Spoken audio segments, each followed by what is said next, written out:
I'm JP, and I want to show you guys how I built this bench right here in 3 hours. So, right as it stands, it's 15 inches wide, 48 inches long, 31 inches high, and it's got 8 2x4s as you see it right now, 4.5 feet of all thread, and almost a wallet of Gorilla Glue, and a bunch of 2.5 inch and 3 inch screws. Now for the lumber, when I went down to Lowe's to pick up the wood, I went through the pile, found 10 of the straightest 2x4s that I could find. I got at least one that had like a decent soft finish on it, like a soft finish, so I could so I didn't have to spend a lot of time sanding or planing it. It would actually be decent out of the box, or decent from the store. And that's everything I got into this bench. Those are all the materials. Okay, so to build this bench quick, the way I did it, I set up all the tools beforehand, marked everything, and then started cutting. And once everything was cut, I started all the glue up, and it just went super easy from there. So, let's start with the 2x4s. I picked the nicest 2x4, like the nicest face 2x4. Used that for the front and the back. Then, for the inside, I just grabbed the ones that had the worst surfaces on it, and just set them together, cut them up. And right now, it's I've got 5 2x4s in here. And the thing is, the 2x4s nowadays are only 1.5 inches wide by 3.5 inches tall. So 1.5 inches by 3.5. And that can cause some issues when you're trying to do calculations. Now, I started off. So once I got that nicest board, I set it up, put my miter saw, put the length to 4 foot, and just those 5 boards, I split them in half to get 10 for this top right here.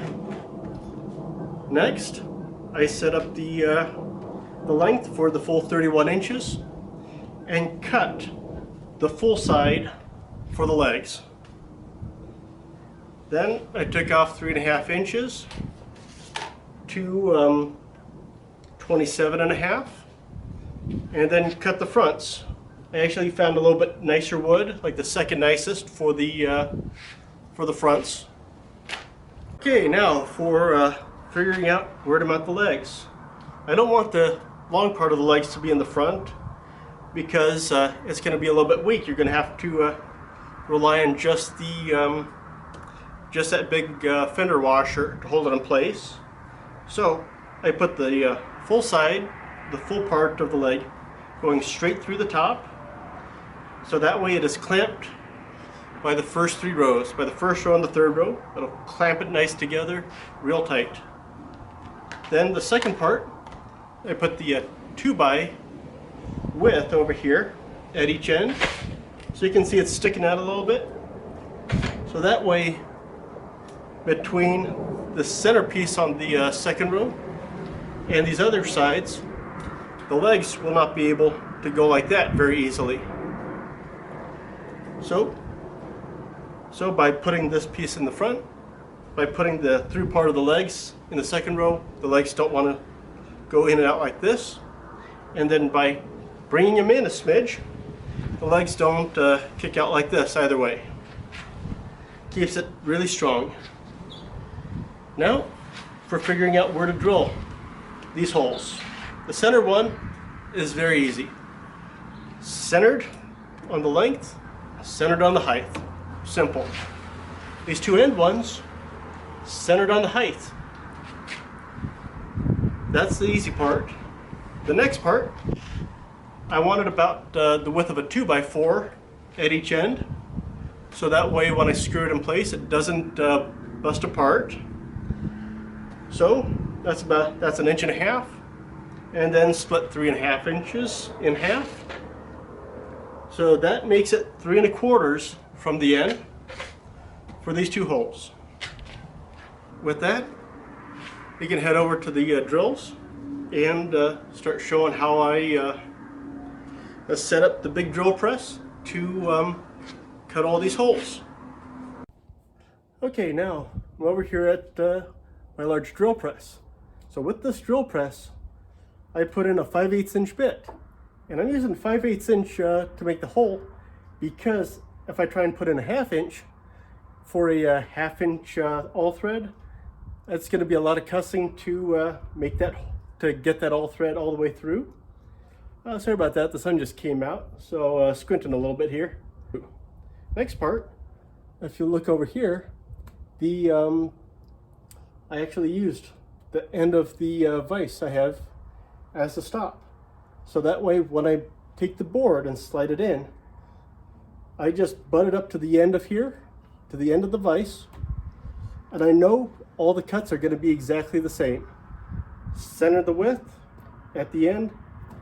Then I started, then one last thing I did, if you see in here, let me see, if you see, I ran it down and double check, make sure that, I ran it down and double check to make sure that I was not hitting the, any part of the vise, because that would completely ruin the bit. Okay, so I started off one side, flip it over, drilled the other side, and then with that same piece, I put it in the, put it to halfway mark and drill the center. I did that for all 8 boards in the top, because 2 boards actually have the legs where the drill hole would be, so I didn't need to drill those. Makes it a bit easier. The last thing I did before assembling was I took these little corner pieces, these little short pieces, and with a smaller drill bit, I drilled some pilot holes so that when I screw it in to the front or to the back, the wood actually does not split out. And when I cut this second and the second to last, I made an extra of these short pieces, just in case, because always there's going to be at least one that when you put in that last little bit, it's going to crack on you. So now to start assembly. Now to assemble the bench. You see it laying on the floor like this? This is exactly how I assemble the bench.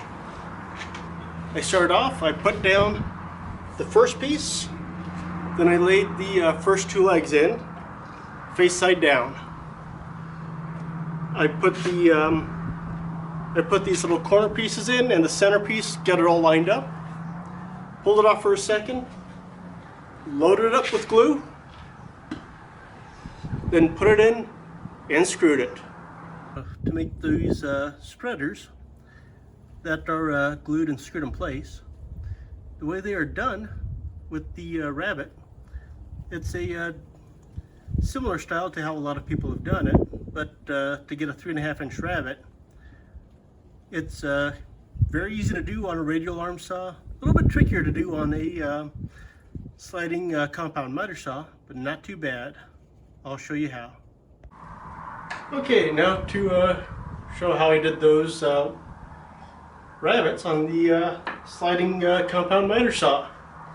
So, start off, I am not going to be doing the cuts right now. I don't have hearing or eye protection. I'm just going to show you the method. So, I start off over here. We got the depth stop, and when you put it down, you can see this. And another reason why I'm not going to show it, because you got a staple on this board. So you can see it only goes about halfway. And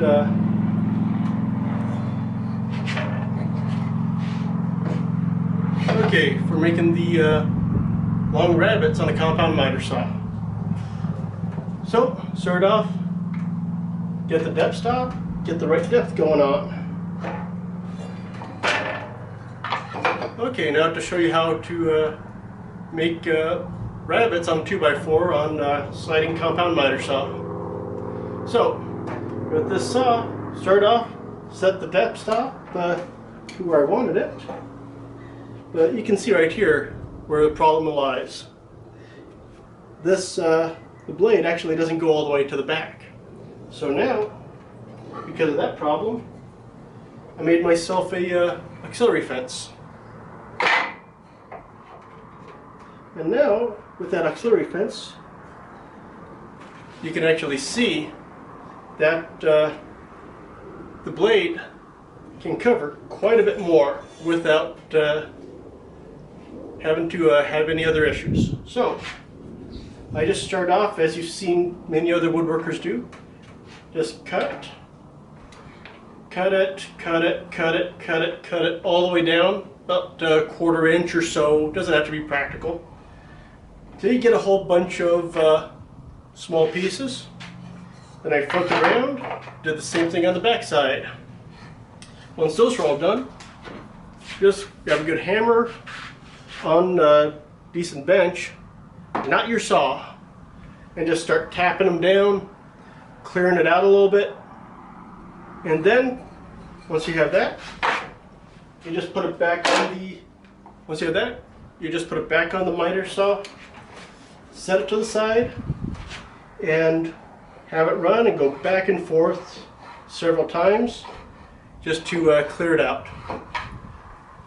Now once you've done that on one side, flip around, take care of it on that side. Now here's the trick.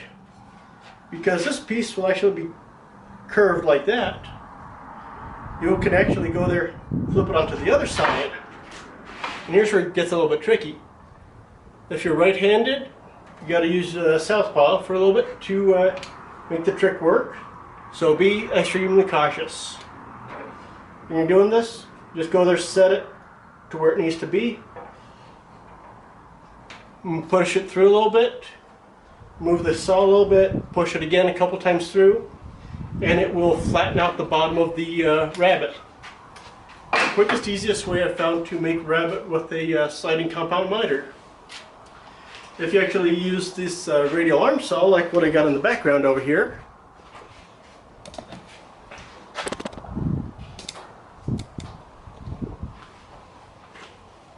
so if you actually use this a radial arm saw, this is one of those tricks where a radial arm saw comes really into handy, comes into its own, making a straight cut.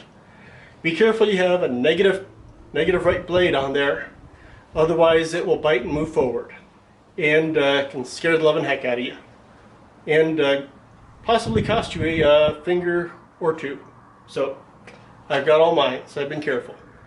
Now with a radial arm saw, you just go there, it makes a cut full depth all the way through, and you just slice it like a deli slicer, no problems. Same technique. Okay, so now with the bench, with the holes drilled through the legs, to put the hole thread in, I put a nut on one side with the fender washer, and I left the nut, as you can see on this one, slightly proud of the bolt. That's because, just in case you got to hammer it in, you're not messing and dinging over the threads, and that will make getting that bolt out in the future a real nightmare. So put it in, had to do a little bit of hammering to get it in place, but nothing crazy. So once I got those 3 bolts in, I just tightened it up, grabbed a couple wrenches, and just really went to town, tightened it up as much as I could, and this bench, solid as a rock. The garage floor is a bit uneven, that's why it's rocking a smidge, but besides that, this bench is it's solid, and you can see it's can't really do that to too many benches. You just have it up, and it's not flexing a smidge. Everyone's kind of seen these 2 holes right here. I left them actually on purpose. They're for the drive belt on that lathe. So that's going to be the next project for this old bench, for this new bench, I mean. And well, see you later. Hope you guys keep watching this this series. Thank you for watching.